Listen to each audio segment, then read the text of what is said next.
રસ્તામાં પક્ષીરાજ જટાયુ આવે છે.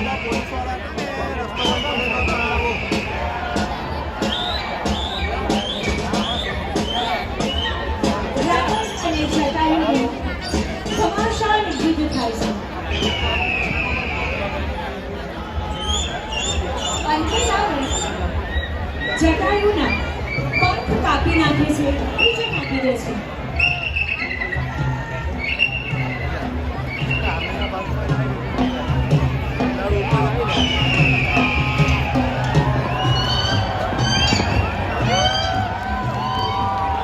જ્યારે શ્રી રામ અને લક્ષ્મણજી પાછા ફરે છે ત્યારે સીતા માતાને ત્યાં નજે ચિંતાતુર થાય છે. તેઓ માતાને શોધવા જાય છે ત્યારે તેમને અધમરી હાલતમાં જટાયુ મળે છે.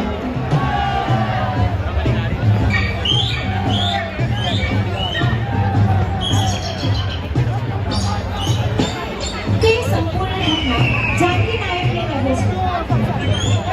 અહીં સીતા માતા ચતુરાથી પોતાના ઘરેણા કાઢતા જાય છે.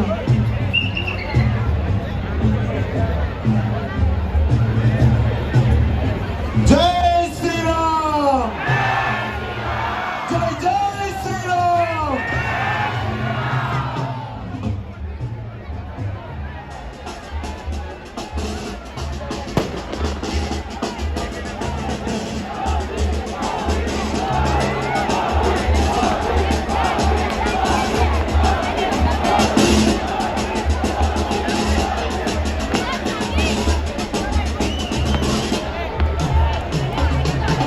અંતમાં સાંભળ્યું કે સીતા માતા ચતુરાથી પોતાના ઘરેણા ફેરતા જાય છે ત્યારે જટાયુ શ્રી રામને કહે છે કે આ વનમાં આગળ જતા કિષ્કિંધા નગરી છે.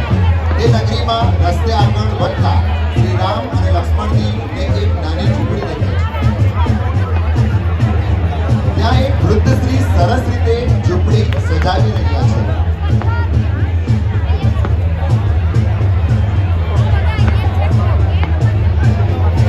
मेरी झोपड़ी के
જ્યારે શ્રી રામ સુગ્રીવની શોધમાં વનમાં જાય છે ત્યારે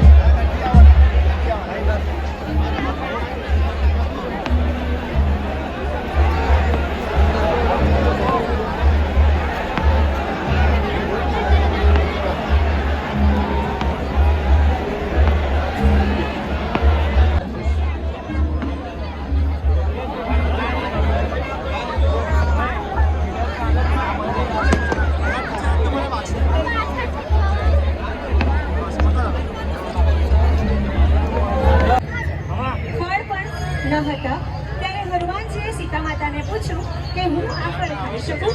ત્યારે માતા સીતાની આજ્ઞા સાંભળતા જ તેઓ ફળ ખાવા લાગ્યા.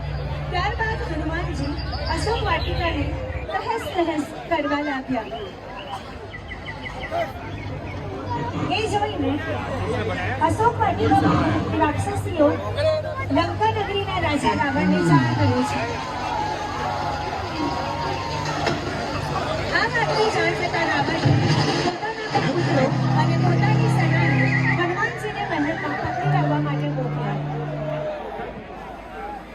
પરંતુ હનુમાનજીએ રાવણના બંને પુત્રો અને સેનાના વધ કર્યા.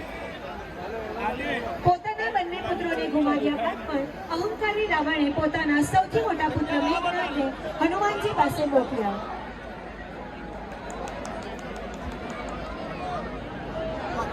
મેઘનાદ ખૂબ શક્તિશાળી હતા.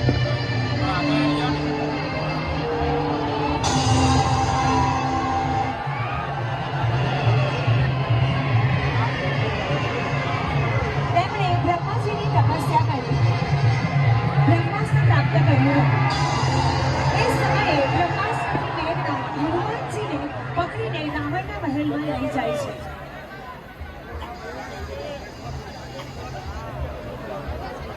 ત્યાં હનુમાનજી શ્રી રામ તરફથી શાંતિદૂતની ફરજ નિભાવી રાવણને કહે છે કે સીતા માતાને છોડી દો, નહીંતર પ્રભુ શ્રી રામ અહીં આવી તારા કુળ અને તારા મહેલનો નાશ કરી નાખશે. પરંતુ રાવણે તે સંધિ સ્વીકારી નહીં.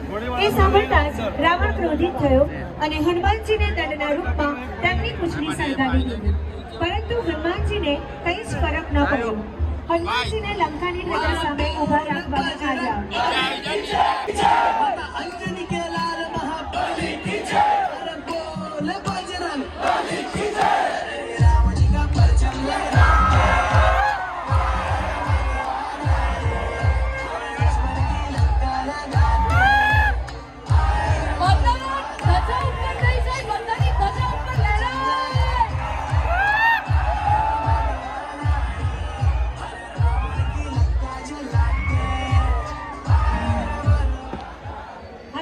વાનર સેના સહિત એમની રાહ જોઈ રહ્યા હતા. એમને પ્રભુ રામને બધી ઘટના કહી સંભળાવી.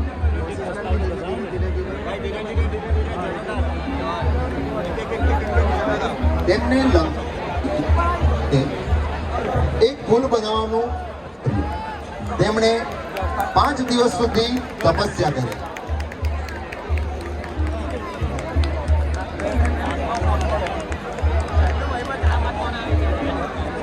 સમુદ્ર દેવતા એ લંકા સુધી જવા માટેનો પુલ બનાવવા માટે રસ્તો કરી આપવાની વિનંતી સ્વીકારી નહીં. અને અંતે શ્રી રામ ક્રોધિત થયા અને ત્યાર પછી સમુદ્ર દેવતાએ લંકામાં જવા માટેનો માર્ગ મોકળો કરી આપ્યો.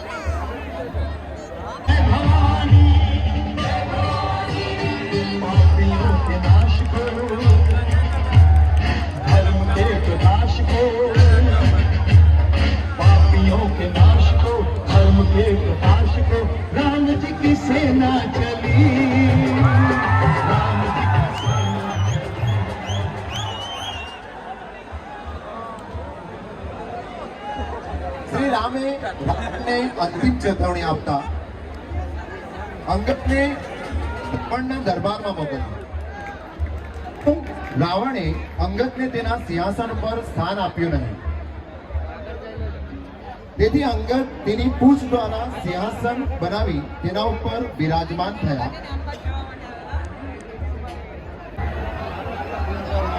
પરંતુ કુંભકર્ણનો રામ સામે પરાજય થયો.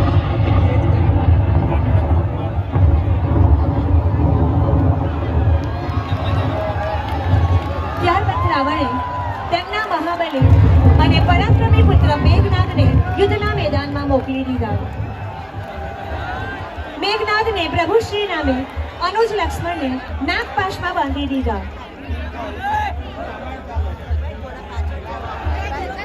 ત્યારે ગરુડ દેવતાએ તેમને નાગપાશમાંથી બીજા જ દિવસે મેઘનાદે અને સાથે મેદાનમાં આવેલી દીધા અને મેઘનાદે પ્રભુ શ્રી રામ ઉપર એ પોતાના પાશને લક્ષ્મણને અને રામ